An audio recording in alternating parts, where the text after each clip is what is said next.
Hey everybody, you're watching We the Fandom, where we discuss comic books, pop culture, and the fandom experience. If you enjoyed this video, please hit that like button and subscribe to the channel to see more content.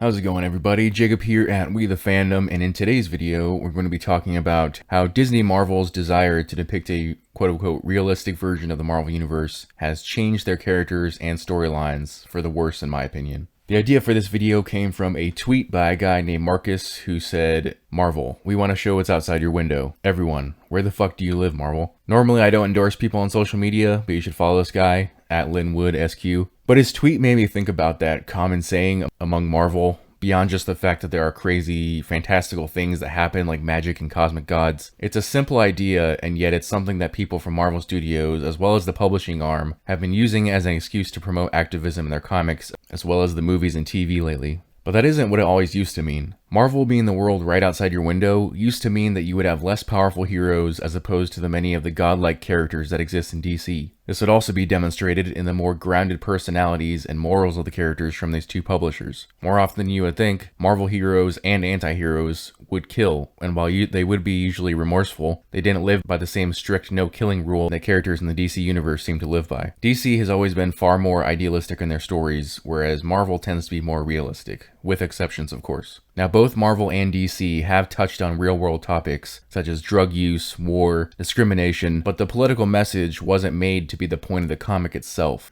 You could even get a jab at a political figure here and there from the writer, and still not feel like you were being told that there is only one correct way to think. Comics in the past could have political themes attached to the story without it becoming political propaganda. These days, when a Marvel writer or director say that they wish to include realistic portrayals, it almost always has to do with politics or social justice warrior activism, which beyond simply portraying more realistic characters, pulls us out of the story, ruins the legacies of characters, and removes escapism from the medium. And yet, I would also argue that even if we were to take their words at face value, these changes don't often reflect the real world, if that is the real point behind them. It just reflects a strange alternate reality that these weirdos inhabit. Just look at the WandaVision series from the MCU. In what world would we sympathize with a woman who subjugates an entire town just because her boyfriend died? Monica Rambeau, a character who herself was controlled by Wanda at one point, even seemed to agree with her and basically reaffirmed her actions during the finale, saying to her, "They'll never know what you gave up." What she gave up was a bunch of imaginary friends so that she could stop enslaving people. In regards to another Disney Plus series,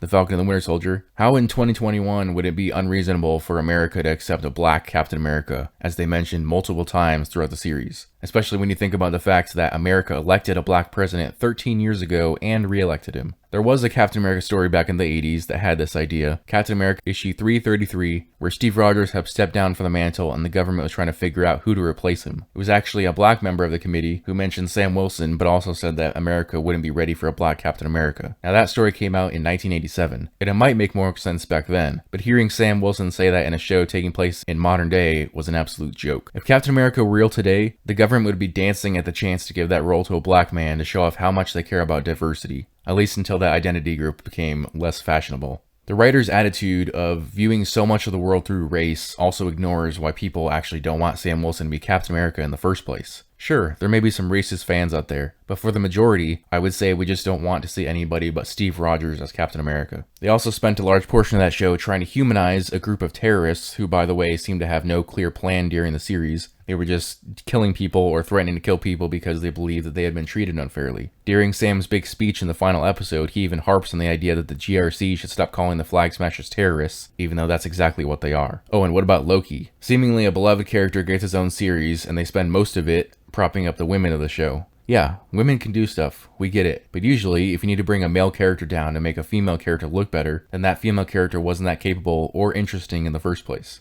And the writers spent the entire series making the lead character, an Asgardian god, look like a complete buffoon. In the comics, one of the most egregious examples of this occurred a few years ago during Marvel's Secret Empire event, where Captain America was replaced by a Hydra version of himself. This story was the big summer event for Marvel that year, and what was it? It was basically writer Nick Spencer throwing a tantrum because Donald Trump was president, obviously alluding to Hydra Cap being a stand-in for Trump and any and all supporters being looked at as fascists. The comparisons are pretty poor, though, as there is no way American citizens would have stood around while Trump segregated a race, put put another race in an internment camp, blew up a city as a show of force. Other than those being extreme exaggerations, I really don't see Trump supporters having gotten behind any of those things. So what message was the writer trying to get us to see? Did he assume that all comic book readers would nod their heads and say, "Yup, that's Trump and his supporters, alright"? Because that definitely wasn't the reaction. The majority of comic book readers were just frustrated that Captain America was turned into a Nazi in order to further fuel this story with his ham-fisted politics. Whatever world these people are trying to get us insight into, it's definitely not the one outside my window. It's the world inside Twitter. It's an insight into the miserable, pathetic lives of these writers, producers, directors, and so on. The fact that they live in an alternate reality is probably why the people at Marvel Studios are currently jerking themselves off at the idea of diving into the multiverse with the MCU. Because with Loki series making the multiverse a for sure thing, as well as establishing the idea of variants, we're going to see even wackier stuff when it comes to inaccurate depictions of the source material. And I don't mean that in a good way. But let me know what you guys think in the comments below. Does anything that Marvel is giving to us right now reflect the world outside your window? As always, if you enjoyed this video, please leave a like and subscribe to the channel.